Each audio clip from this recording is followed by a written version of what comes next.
हरे कृष्णा। से भक्तों का स्वागत है आज की भगवद गीता क्लास में। पहले हम मंगलाचरण करते हैं। ओम अज्ञानतिमिरान्धस्य ज्ञानञ्जनशलाकया चक्षुरुन्मिलितं येन तस्मै श्रीगुरुवे नमः। श्रीचैतन्यमनोभीष्टं स्थापितं येन भूतले स्वयंरूपः कदा मह्यं ददाति स्वपदान्तिकम्।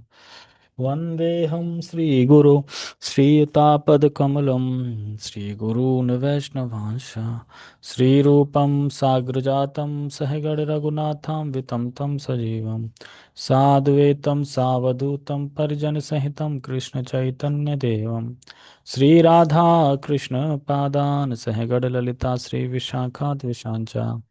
हे कृष्ण करुणा सिंधु दीनबंधु जगतपते गोपेश गोपिका कांता राधा कांता नमस्तते। तप्त कांचन गौरांगी श्री राधे वृंदावनेश्वरी वृषभानुसुते देवी प्रणमामि हरिप्रिये। वाञ्छाकल्पतरुभ्यश्च कृपा सिन्धुभ्य एव च पतितानां पावनेभ्यो वैष्णवेभ्यो नमो नमः। जय श्री कृष्ण चैतन्य प्रभु नित्यानंद श्री अद्वैत गदाधर श्रीवासादि गौर भक्त वृंद। हरे कृष्णा कृष्ण कृष्णा हरे हरे हरे राम राम राम हरे हरे। रामाय रामभद्राय श्रीरामचंद्राय वेदसे रघुनाथाय नाथाय सीताया पते नमः। नमो विष्णुपादाय कृष्णपृष्ठाय भूतले श्रीमते भक्तिवेदांता स्वामिन् इति नामिने। नमस्ते सारस्वते देवे गौरवाणी प्रचारिणे निर्विशेष शून्यवादी पाश्चात्य देशतारिणे। हरे कृष्णा। तो हम श्रीमद् भगवद गीता यथारूप पढ़ रहे हैं और श्लोक है 17। तो हमने 16 में क्या पढ़ा था? हमने 16 में पढ़ा था एवं प्रवर्तितम चक्रम नानुवर्तयति यः आघ आयुर इंद्रिया रामो मोघम पार्थ स जीवति। तो भगवान कहते हैं अर्जुन से, हे पार्थ, हे अर्जुन, जो मेरे द्वारा स्थापित इस चक्र का जो पालन नहीं करता है, जो नानुवर्तीय तीहया, जो इसका अनुवर्तन नहीं करता है, जो इसका पालन नहीं करता है, अग यानी वो पाप को इकट्ठा करता है। क्यों पाप को इकट्ठा करता है? अग आयुर इंद्रिया रामो, इंद्रियों की तुष्टि के लिए वो अपना जीवन जीता है, पाप इकट्ठा करता है और इस तरीके से मोघम पार्थ जीवती, अपने जीवन को विफल कर देता है। मोघाशा मतलब विफल कर देता है अपने जीवन को। तो ये भगवान बताते हैं पिछले श्लोक में। तो अब अगर कोई कहे कि अच्छा, तो क्या ये जो प्रोसेस है, ये जो चक्र है, वो सबके लिए है?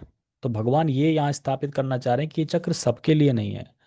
आगे जो श्लोक में जिस व्यक्ति की चर्चा होगी वो इस चक्र को नहीं करता है, वो इस चक्र से परे है, उसको इस चक्र का पालन करने की आवश्यकता नहीं है। ठीक है। तो वो 3.17 में आज हम पढ़ेंगे।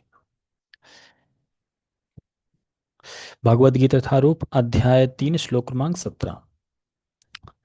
यत् स्वा आत्मरतिरेव स्याद् आत्मतृप्तश्च मानवः आत्मन्येव च सन्तुष्ट तस्य कार्यं न विद्यते।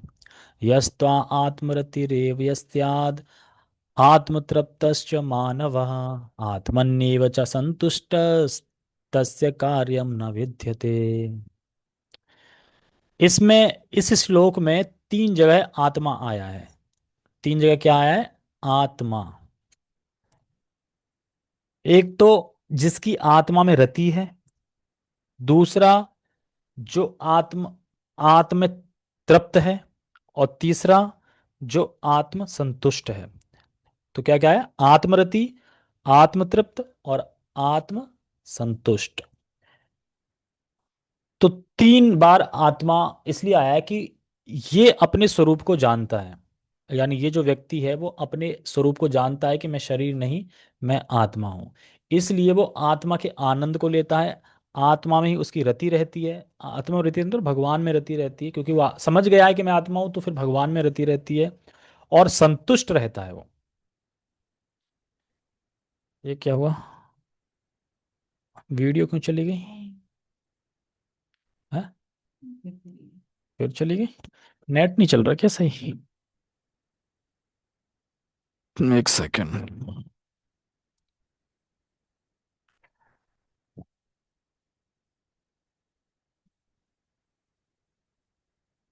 उसको बंद ही कर देते हैं फिर।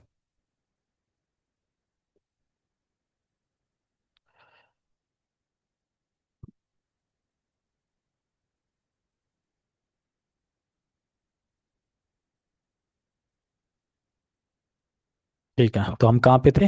हाँ, कि जो आत्मा में जिसकी रति है, आत्म संतुष्ट है और आत्म तृप्त है, तो जो ये व्यक्ति है, उस व्यक्ति को जो यज्ञ चक्र है उसका पालन करने की जरूरत नहीं है। लेकिन जिस व्यक्ति में ये तीन चीजें मिसिंग है, ये तीन चीजें नहीं है, जो भगवान की भक्ति नहीं कर रहा है, आत्मा के स्वरूप को अभी अपने स्वरूप में स्थित नहीं हुआ है, उसको ये चक्र का पालन करने की जरूरत फिर है। क्योंकि हम जब जन्म लेते हैं तो स्वभाव से ही हम इंद्रिय तृप्ति करना चाहते हैं, यानी भोगना चाहते हैं, हर चीज़ को भोगना चाहते हैं। जैसे ही हमारा जन्म हुआ था, हमें कोई भी चीज़ पकड़ाई जाती थी तो हम सीधा खाने का प्रयास करते थे उसका, चाहे कैसे भी हो, लकड़ी की हो, काठ की हो, प्लास्टिक की हो, हम सीधा मुंह में देते, उसे खाने का प्रयास करते थे। लेकिन क्योंकि हमारा स्वभाव ही था इंद्रिय तृप्ति करना, तो उस इंद्रिय भोग के लिए तो हमारी रति थी, इंद्रिय तृप्ति में रति थी, लेकिन हम संतुष्ट नहीं होते थे। क्योंकि हम इंद्रिय तृप्ति के बाद फिर से मन करने लगता था कि फिर से प्राप्त करूं, फिर से प्राप्त करूं। तो इसीलिए यहाँ पे कह रहे हैं कि इसमें तीन बार आत्मा शब्द आया है, कि जो इस प्रकार से आत्मा के स्वरूप में स्थित है, जो समझ गया है मैं ये शरीर नहीं, मैं आत्मा हूँ, और जो अब सुख का अनुभव करता है, और जिसे इतना आनंद प्राप्त हो रहा है कि बाकी के विषयों को वो देखता ही नहीं है, बाकी का कुछ और कर्म करने की जरूरत ही नहीं है उसको। इसीलिए वो अ, जो चक्र भगवान ने बताया है उसको वो नहीं करता, क्योंकि उसको जरूरत नहीं है। जैसे कि एग्जाम्पल, अगर आपने शाम को बढ़िया पेट भर के खाना खा लिया, आप कोई बोले कि फिर से खाना खा लो, तो आपकी कोई रुचि नहीं रहेगी खाना खाने में। क्यों? क्योंकि पेट भरा हुआ है। तो इसी प्रकार से ये व्यक्ति भगवान के आनंद में इतना भरा हुआ है कि इससे फिर और कर्म करने की जरूरत नहीं है। ठीक है, तो हम इसके मीनिंग को समझते हैं। यस्त्वा यस्तु आत्मरतिरेव, यस्तु आत्मरतिरेव, तू मतलब लेकिन, लेकिन मतलब वह व्यक्ति, कौन व्यक्ति? जिसकी आत्मा में रति है, आत्मरति है, मतलब जो आत्मरति है, यानी जो आनंद लेता है आत्मा में, ऐसा व्यक्ति जो आत्मा में आनंद लेता है, या फिर आत्मा में रति है उसकी और अपने स्वरूप में स्थित है, ऐसा व्यक्ति। फिर कह रहे हैं स्यादात्म अ, स्या स्यादा आत्मतृप्तश्च मानवा, तो वह आत्मतृप्त रहता है। मतलब इस जगत में उसे कुछ नहीं चाहिए, स्याद मतलब इस जगत में उसे कुछ नहीं चाहिए, वो आत्मतृप्त रहता है। अ, एक तरह से कहते हैं ना, जैसे आत्माराम, आत्माराम मतलब जो खुद में रमण करता है, खुद से ही संतुष्ट रहता है, खुद से ही प्रसन्न रहता है, उसे किसी चीज की, बाहरी चीज की जरूरत नहीं होती। फिर कह रहे हैं आत्मनेव च संतुष्ट, तो ऐसा व्यक्ति क्या है? वो आत्मा में ही वह संतुष्ट रहता है। और तस्य कार्य न विद्यते, तो उसके लिए कोई कार्य करने की आवश्यकता नहीं है। तो शिला प्रभुपाद जी यहाँ बता रहे हैं कि उसके लिए अब और कोई कार्य करने की जरूरत है। और कोई कार्य मतलब अब उसके लिए जो जो एक चक्र बताया गया था, भगवान ने जो यज्ञ चक्र बताया है, उसको करने की आवश्यकता नहीं है। अब देखो, हम कर्म की प्रक्रिया समझ लेते हैं। इसमें जो भगवान ने चक्र बताया है, उसके कर्म की प्रक्रिया क्या है? कर्म की प्रक्रिया है, सबसे पहले इंसान जीव है, जो शरीर है, वो शरीर क्या करता है? कर्म करता है। तो कर्म करता है मतलब यज्ञ करता है भगवान के लिए। तो यज्ञ, यज्ञ से फिर क्या होता है? वर्षा होती है। और वर्षा से क्या आता है? अन्न आता है। और अन्न से फिर कौन आता है? फिर जीव आता है। और जीव क्या करता है? फिर कर्म करता है। और कर्म के बाद फिर यज्ञ, यज्ञ के बाद फिर वर्षा, वर्षा के बाद फिर अन्न, अन्न के बाद फिर जीव, और फिर कर्म। तो ये चक्र है। तो इस पूरी क्रिया में जीव क्या कर रहा है? भोग भी कर रहा है और साथ ही साथ शुद्ध भी हो रहा है। जैसे कल मैंने बताया ना कि जब यज्ञ चक्र का आप पालन करोगे तो भोग भी करोगे, क्योंकि अच्छी अच्छी चीजें करोगे, खाओगे पियोगे, भोग भी करोगे, लेकिन साथ में आपकी शुद्धि भी होती रहेगी धीरे धीरे धीरे धीरे। और जब धीरे धीरे आप शुद्ध हो जाओगे और शुद्ध होते होते आत्मा के स्तर पे आ जाओगे, तो जब आप आत्मा के स्तर पे आ जाओगे तो फिर आपको ये चक्र करने की आवश्यकता नहीं है। ये इस श्लोक में बता रहा है कि जो आत्मा के स्तर पे आ गया है उसको चक्र करने की जरूरत नहीं है। तो यानी जो चक्र कर रहा है कर रहा है कर रहा है वो धीरे शुद्ध होते होते कहाँ आ गया, आत्मा के स्तर पे आ गया। अब उसको चक्र करने की जरूरत नहीं है। अभी तक तो हमें चक्र करने की जरूरत है। जिस दिन आप शुद्ध हो जाएंगे, आत्म शुद्ध हो जाएंगे, उस दिन से फिर आपको इस चक्र की जरूरत करने की नहीं। क्यों? क्योंकि आपने कर लिया। उसी प्रकार से कहते हैं ना कि जो लोग हरे कृष्ण महामंत्र ले रहे हैं, उन्होंने पिछले उसमें, पिछले जन्मों में या पीछे उन्होंने यज्ञ कर लिए, उन्होंने वर्णाश्रम धर्म पालन, ये चक्र वगैरह सब कुछ कर लिया उन्होंने। अब उनको करने की जरूरत नहीं, क्योंकि अब वो डायरेक्टली समझ गए कि मैं शरीर नहीं, मैं आत्मा हूँ, और डायरेक्टली भगवान की सेवा कर रहे हैं वो। तो इसीलिए कहीं कोई डाउट ना रह जाए, क्योंकि भगवान ने बोला कि इस यज्ञ चक्र का पालन नहीं करता वो पाप इकट्ठा करता है और अपना जीवन विफल करता है। तो आप तो ये सब पे लागू हो जाएगा ना, क्योंकि भगवान ने क्लियर ही नहीं किया। तो सब पे लागू, यानी भक्त है उसको भी करना चाहिए फिर ये। तो भगवान कह रहे नहीं, ऐसे व्यक्ति को करने की जरूरत नहीं। यानी भक्त मतलब जो आत्मा में स्थित हो गया, जो मतलब ब्रह्मभूत प्रसन्नात्मा हो गया, उसको अब करने की जरूरत नहीं है इसको। टेक्स्ट पढ़ते हैं। किंतु, आ गया ना इसमें किंतु, मतलब पीछे श्लोक से ले लो। एक व्यक्ति जो यज्ञ चक्र का पालन कर रहा है वो शुद्ध होता है, और जो नहीं कर रहा है यज्ञ चक्र वो पाप इकट्ठा करता है। किंतु जो व्यक्ति आत्मा में ही आनंद लेता है और अपने कृष्ण भावनामृत के कार्यों से पूर्णतया संतुष्ट रहता है, उसके लिए कुछ करणी कर्तव्य नहीं होता। करणी कर्तव्य समझ रहे हैं? जो उसको करना है उसके लिए करनी है, मतलब अगर उसे शरीर मिला है तो अब उस शरीर के अकॉर्डिंगली जो करनी है वो करना ही पड़ेगा। तो कह रहे हैं अब उसके लिए दायित्व नहीं रहता, अब वो करे या ना करे। इसीलिए यहाँ पे शिला प्रभुपाद जी क्या बता रहे हैं, कृष्ण भावनामृत के कार्यों से संतुष्ट रहता है, इसलिए कुछ करता नहीं। कुछ नहीं करता मतलब ये यज्ञ चक्र नहीं करता, बाकी तो करता है। ऐसा नहीं कि खाता नहीं है, प्रसाद पाता है, ये सब चीजें करता है इस तरीके से। तो वैसे भी हम सब जानते हैं कि यज्ञ इस कलयुग में कर नहीं सकते हम। लेकिन जब कोई हरे कृष्ण महामंत्र करता है, तो हरे कृष्ण महामंत्र में अगर कोई हरे बोल रहा है, हरे का छोड़ो हरे का हा भी बोल रहा है, तो वो लाखों करोड़ों हजारों यज्ञ कर रहा है वो। मतलब हजारों करोड़ों लाखों यज्ञ करे, ये भी कम है कहना, मतलब ये भी हम कह नहीं सकते, लेकिन कम है कहना, इतना वो लाभ प्राप्त कर रहा है। तो फिर यज्ञ करके क्या फायदा, क्योंकि इसमें तो यज्ञ चक्र बताया गया है पूरा। तो उसको करके क्या फायदा, इसीलिए कह रहे हैं कि जो अब कृष्ण भावनामृत में संतुष्ट हो गया है पूर्णतया से, उसे कुछ कर्तव्य नहीं करने की जरूरत नहीं है। क्योंकि वो होता क्या है कि जब करते करते करते करते करते करते उसका और भगवान से प्रेम गाढ़ा होने लगता है। जैसे कि अभी आप लोगों को कथा सुनना अच्छा लगता है या नहीं? हमें बोला कथा छोड़ के आप चलो फिल्में देखने लगो, तो फिल्में नहीं देखोगे, क्यों? आप कथा ही सुनोगे। तो ये कैसे हुआ? जब करते करते ही तो हुआ है, क्योंकि हम सोचते हैं यार कुछ हो ही नहीं रहा, जब करने से कुछ हो ही नहीं रहा। लेकिन आप सोचो, आप पहले कब क्या थे और अब क्या हो, तो ये किससे प्रभाव पड़ा है? जब करने से तो पड़ा है, और किससे पड़ा है? जब श्रवण जब श्रवण जब श्रवण, उसी से तो पड़ा है। जब करते रह गए तो श्रवण की और भावना बढ़ती गई, जब करते गए तो श्रवण की भावना बढ़ती गई। तो धीरे धीरे ये जो चेंजेस आए हैं जो लाइफ में, ये किससे आए हैं? जब से ही तो आए हैं। तो कहने का मतलब यह है इस श्लोक में कि जो व्यक्ति भक्ति में अब स्थित हो गया है, उसको अब इस चक्र की अच्छा इस जो यज्ञ चक्र है वो पालन करने की आवश्यकता नहीं है। ठीक है? किससे पूछूं? हाँ, अभिषेक प्रभु क्या बता रहे हैं इसमें? किसको यज्ञ चक्र करने की जरूरत नहीं है? हरे कृष्णा। हम्म। मैं बता रहा हूँ भगवान की जो आत्मा में ही आनंद लेता है, जो आत्मतुष्ट है व्यक्ति, उसको यज्ञ चक्र करने की जरूरत नहीं पड़ती। हाँ बिल्कुल करेक्ट। बाकी सबको समझ में आ गया ना? शिवदयाल प्रभु है वहां पे? हरे कृष्णा। हरे कृष्णा, किसको चक्र करने की जरूरत नहीं है? जो कृष्ण भावनामृत में कार्यों से संपूर्ण पूर्णतया संतुष्ट रहता है। हाँ, तो पूर्णतः संतुष्ट वो रहता है, क्योंकि वो अब आत्मा में आनंद लेता है।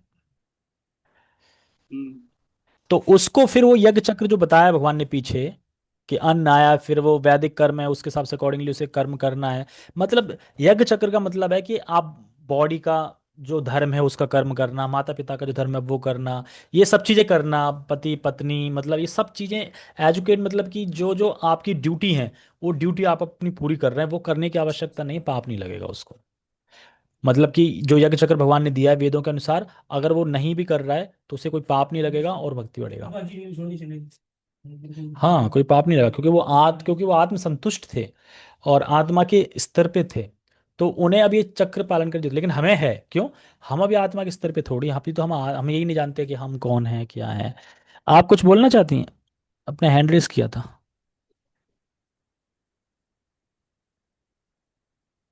हरे कृष्णा प्रभु जी, यही बताना चाह रहे थे। अच्छा। मुझे पता है कि आपको पता है, इसीलिए मैंने पूछा नहीं आपसे।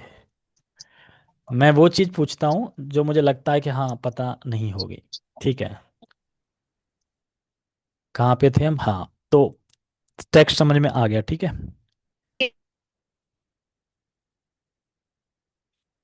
तात्पर्य, तात्पर्य पढ़ने से देखो पहले, अब जो व्यक्ति स्वरूप सिद्ध हो गया है उसको ये करने की जरूरत नहीं है, लेकिन जब तक हम स्वरूप सिद्ध नहीं है तब तक करने की आवश्यकता है। कैसे? नेचर के अकॉर्डिंगली, मतलब नेचर के अकॉर्डिंगली तो कार्य बताया भगवान ने वेद में कि भाई आपका ब्राह्मण का स्वभाव है, आप ब्राह्मण का कर्म करो, आपका क्षत्रिय का स्वभाव क्षत्रिय का कर्म करो। तो जो भी आप क्षत्रिय का कर्म करोगे तो वो यज्ञ हो जाएगा। क्योंकि मान लो कि अभी आप ह्यूमन बॉडी हो, तो अब आपका कर्तव्य है, तो आप सबसे पहले क्या करोगे, करोगे सामने बनाओ, फिर भोग लगाओ भगवान को, क्योंकि वैदिक संस्था में बताया गया है भोग लगाना। तो भोग लगाओगे, ये सब करोगे तो पाप नहीं लगेगा, धीरे धीरे शुद्ध होगे। लेकिन जब आप उस कैटेगरी में पहुंच जाओगे कि जब आप आत्मा में स्थित हो गए, स्वरूप सिद्ध हो गए, फिर आपको ये सब चीजें करने की जरूरत नहीं। जैसे एक श्लोक नहीं आता है कि हे त्रिकाल प्रार्थनाओं, अब मैं आपका मतलब आपका मतलब प्रणाम करने में, आपको जल अर्पण करने के लिए मैं समर्थ नहीं हूँ, क्योंकि अब मैं हमेशा जो कंस के शत्रु हैं, जो कृष्ण, उनका स्मरण करता हूँ मैं हर जगह। तो अब मैं आपकी ये सब सेवा वेवा नहीं कर सकता। शायद माधनपुरी या फिर कोई हैं जो बोलते हैं इस तरीके से। तो आत्मा, अब कहते हैं ना कि जो अपने आत्म स्वरूप में स्थित हो गया, अपने स्वरूप में स्थित हो गया, तो स्वरूप में स्थित मतलब आत्मा में स्थित हो गया। आत्मा का स्वरूप क्या है? 8 प्रकार की क्वालिटी है आत्मा में, बताई थी मैंने बहुत पहले। पहला है, मतलब 8 लक्षण है आत्मा के। पहला है निष्पापता, मतलब कि निष्पाप रहती है आत्मा, कोई पाप वगैरह नहीं लगता। और आयुहीनता, ऐसा नहीं कि एक दिन बूढ़ा हो जाएगा आत्मा, मर जाएगी, नहीं, आयुहीनता, आयु मतलब वो हमेशा एक जैसी रहती है। मृत्यु शून्यता, मृत्यु नहीं होती कभी आत्मा की। और शोकहीनता, शोक नहीं करती है भाई आत्मा। और भूख और प्यास से रहित रहती है, ऐसा नहीं कि आत्मा को भूख लगे प्यास लगे, आत्मा को भूख प्यास नहीं लगती तो शरीर को लगती है, शरीर के जिसमें होता है। और आनंद मयता और संकल्प सत्यता, संकल्प रहता है आत्मा में, संकल्प की वजह से हम कुछ कर पाते हैं। और सत्यता रहती है, सत्यता। और आनंद, आनंद में रहती है। तो ये कुछ क्वालिटी है आत्मा की, इसमें स्थित हो जाता है वो। अब उसे भूख प्यास ये सब परेशान नहीं करती, लेकिन वो शरीर को चलाने के लिए ग्रहण करता है, लेकिन वैसे उसे जरूरत नहीं है किसी चीज की। अभी आप देख सकते हैं हिज हॉलीनेस जयपताका स्वामी महाराज, उनकी क्या स्थिति है, और फिर उन्हें कुछ लग रहा है कि मैं ऐसी स्थिति में हूँ, फिर भी शिष्य बना रहे हैं, दीक्षा दे रहे हैं, भी शिष्य बना रहे हैं, प्रचार कर रहे हैं, 76,000 शिष्य हैं। तो इस समय समझना चाहिए कि ये लोग स्वरूप सिद्ध हो चुके हैं, अपने स्वरूप में स्थित हैं। ये तो बस कुछ किसी मिशन की वजह से रुके हैं यहाँ पे, वरना भी तो चले जाते पार्षद अपने गोलोक कृष्ण के पास। तात्पर्य, जो व्यक्ति कृष्ण भावना भावित है और अपने कृष्ण भावनामृत के कार्यों से पूर्णतः संतुष्ट रहता है, उसे कुछ भी नियत कर्म नहीं करना होता। क्यों नहीं करना होता नियत कर्म? क्योंकि उसने पहले ही कर लिया है। मतलब उसने यज्ञ चक्र पालन कर लिया है, उसने यज्ञ कर लिए हैं, उसने वेद शास्त्र इत्यादि जो भी है सब पहले ही कर लिया है। और अब क्या है, अब उसका जो मन है वो कृष्ण में स्थिर हो गया है। वो अपने आत्मा में इतना आनंद प्राप्त कर रहा है कि उसे अब मतलब ही नहीं है करने का। तो कहने का मतलब यह है कि चक्र पहले ही उसने कर लिया है, और अब भक्ति के सुख में इतना तृप्त हो गया है, भक्ति के सुख में इतना आनंद ले रहा है कि अब वो फिर क्यों जाएगा वहां पे। जब आप हायर टेस्ट में सुख मिलने लगेगा तो आप लोअर टेस्ट तो अपने आप त्याग दोगे ना। ये चीज है। कृष्ण भावना भावित होने के कारण उसके हृदय का सारा मैल तुरंत धुल जाता है। जो हजारों हजारों यज्ञों को संपन्न करने पर भी संभव हो पाता है। यानी पहले क्या होता था कि अब आप यज्ञ, मान लो यज्ञ की प्रोसेस फॉलो कर रहे हो, तो यज्ञ में कह रहे हैं कि हजार हजार यज्ञ करके तब जाके आपका हृदय कहीं शुद्ध हो पाएगा। और चैतन्य महाप्रभु ने क्या बोल दिया, चेतो दर्पण मार्जनम भाव महादावा। अगर चित्त का मार्जन करना है तो हरिनाम संकीर्तन है, ये करो। तो यानी हरे कृष्णा जब यज्ञ करते हैं, मतलब हरे कृष्णा जब बोलते हैं, तो एक हरे आपके सभी समस्त पापों को खत्म कर सकता है और समस्त मैल को धो सकता है। लेकिन हमें प्रभाव नहीं दिखता क्योंकि हमें श्रद्धा नहीं है एक नाम पे। जब श्रद्धा होगी तो ये हो गया। इसीलिए यहाँ पे बता रहे हैं कि करोड़ों करोड़ यज्ञ का लाभ मिलता है जब एक बार आप बोलते हैं हरे, या एक बार बोल दिया कृष्णा, तो हजारों करोड़ों करोड़ों यज्ञों का लाभ मिलता है, मतलब असीमित लाभ मिलता है। और शास्त्र से, अगर शास्त्रीय श्रद्धा है आपकी, और बाकी यज्ञ से, एक तो यज्ञ प्योर कर नहीं पाओगे, पता नहीं घी सही है कि नहीं है ना, या फिर जो पंडित वगैरह जो ब्राह्मण है वो ठीक है कि नहीं है, तो कुछ कह नहीं सकते। और वैसे भी आप देखो, रेशो देखो कि जो लोग यज्ञ प्रोसेस फॉलो करते हैं, सिर्फ यज्ञ करते हैं, उनका हृदय कितना परिवर्तन हुआ, और जो हरे कृष्ण नाम ले रहा है उनका कितना हुआ। हरे कृष्णा देखो आप, कितनी बड़ी सोसाइटी बन गई है, यानी सबका हृदय परिवर्तित हो गया है। और यज्ञ वगैरह तो पहले भी होते थे, तो उससे किसका ही हृदय शुद्ध हो रहा था। तो वो तो एक बस प्रोसेस है कि हाँ, यज्ञ होना चाहिए, आहुति दो, यज्ञ करो, ये करो। लेकिन जो धूल है जो चित्त पे पड़ी है, जो मैल है जो चित्त पे पड़ा है, वो तो हरे कृष्ण महामंत्र से ही छूटेगा, और किसी से नहीं छूटेगा, बट बहुत स्लो। हाँ, हाँ लिफ्ट तो वही है, वो बहुत व्हील चेयर की तरफ स्लो। इस प्रकार चेतना के शुद्ध होने से मनुष्य परमेश्वर के साथ अपने संबंध के प्रति पूर्णतया आश्वस्त हो जाता है।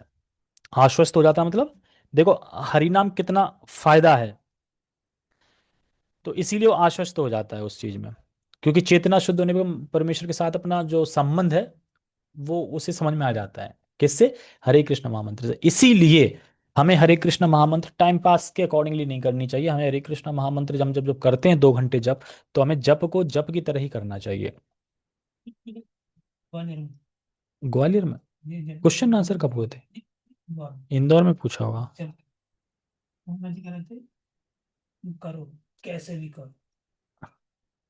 हाँ हाँ, कैसे भी करो पर करो करो, वही तो पूरा पूरा है, क्योंकि उन्हें पता है ना गुरु महाराज को कि यही एक मंत्र है और यही एक प्रोसेस है। कि टाइम नहीं मिल पा रहा।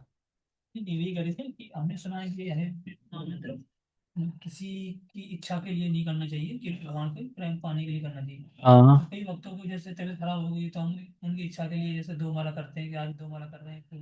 हम्म।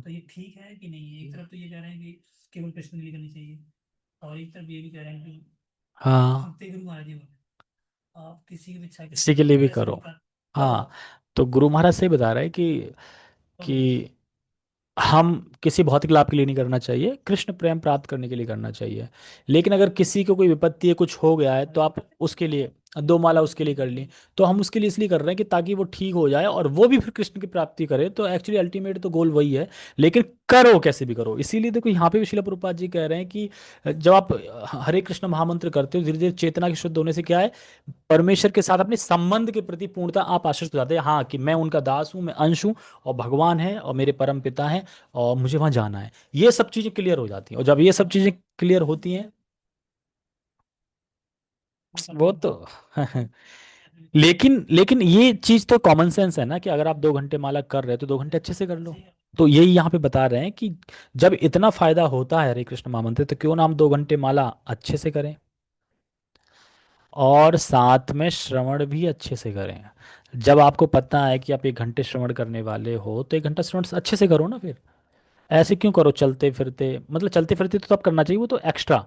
अगर आपके पास टाइम है, आप बैठ के सुन सकते हो तो बैठ के सुनना चाहिए। क्योंकि गुरु महाराज से किसी ने पूछा था कि किस प्रकार का श्रवण सबसे अच्छा है, क्योंकि हम तो, आपने बोला कि 2 घंटे श्रवण करना है। अब 2 घंटे हम कौन सा जोड़ें, जो आपके अलावा हम किसी और का सुन रहे हैं वो भी जोड़ें उसमें, या फिर हम मान लो कि ड्राइविंग करते जा रहे हैं कि वो भी जोड़ें कि नहीं जोड़ें, कौन सा?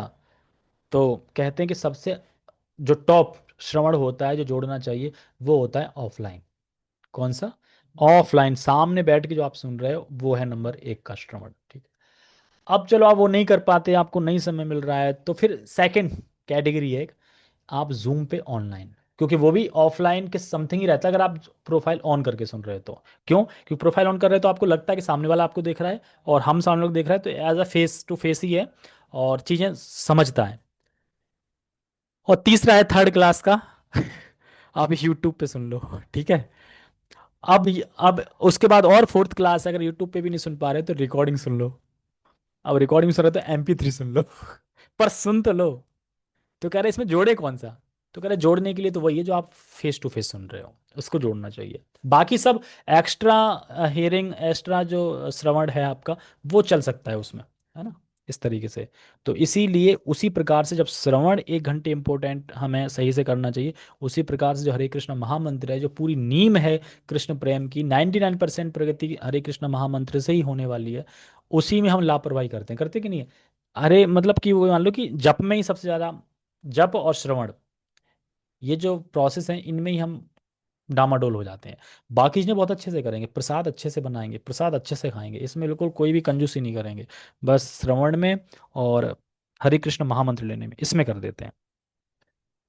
तो इसीलिए ये सोच के करो कि भक्ति के लिए मुझे भगवान ने इतना समय दिया, मतलब जितना भी समय दिया है, तो उस समय को मैं अच्छा यूटिलाइज करूं। और फिर जब आप हरे कृष्ण मंत्र अच्छे से करोगे तो आपको फील होगा कि हाँ भगवान है, और भगवान आपको आदान प्रदान करेंगे आपके साथ, जब आप अच्छे से करोगे तब। मतलब कि बहुत जल्दी आपके हृदय में दिव्य ज्ञान, हृदय प्रकाशिता होने लगेगा। आगे पढ़ते हैं। भगवत कृपा से उसका कार्य स्वयं प्रकाशित हो जाता है, ले बोली दिए ना। मतलब अगर आप अच्छे से हरे कृष्ण महामंत्र कर रहे हो, तो जो है, जो होना चाहिए, तो भगवत कृपा से जो ज्ञान है या जो कृष्ण प्रेम है वो स्वयं प्रकाशित हो जाएगा, मतलब कि ज्ञान आपको स्वयं प्रकाशित हो जाएगा। चीजें आपको समझ में आने लगेगी, भागवत भागवत गीता में क्या बोला जा रहा है, भागवतम में क्या कहा जा रहा है, ये चीजें आपके माइंड में कैच करने लगेंगी, और आप दूसरों को तुरंत बताने भी लगोगे। अतएव वैदिक आदेशों के प्रति उसका कर्तव्य निशेष हो जाता है, मतलब जो वैदिक आगे हैं, जो यज्ञ चक्र बताया भगवान ने, उसके प्रति निशेष हो जाता है, मतलब उसे वो करने की जरूरत नहीं है। जैसे कि अगर आपसे कोई बोले ठीक है, कल से हम 4 से लेके 6 में 2 घंटे का जप नहीं करेंगे, 2 घंटा यज्ञ करेंगे, कौन कौन आएगा? तो कोई आएगा उस यज्ञ में? अरे भैया जप करना है। तो इसी तरीके से जप इंपॉर्टेंट है, अभी यज्ञ इतना नहीं है। ऐसा कृष्ण भावनाविद व्यक्ति कभी भी भौतिक कार्यों में रुचि नहीं लेता, और ना ही उसे सुरा, सुंदरी तथा अन्य प्रलोभनों में कोई आनंद मिलता है। अब आपको क्या आनंद आता है कि चलो कहीं शादी है, डिस्को में जाएंगे, बढ़िया पार्टी खाएंगे पिएंगे, या फिर हम किसी सिनेमा में जाएंगे, ये सब मन करता है? करता है मन? आप लोगों से ही पूछ रहा हूँ। नहीं करता, हाँ। तो यही यहाँ पे बता रहे हैं शिला प्रभुपाद जी की, जो कृष्ण भावनात्म में रुचि लेता है ना, फिर वो अब किस में रुचि नहीं लेता? सुरासुरी, मतलब सुरा, सुंदरी, सुरा मतलब पीने वाला, सुंदरी मतलब स्त्री, और अन्य प्रलोभन, प्रलोभन मतलब ये मिल जाएगा, चलो वहाँ ही चलते, वहाँ ये पार्टी, वहाँ ये धूम धड़का है, ये सब चीजें, उसे आनंद नहीं मिलता।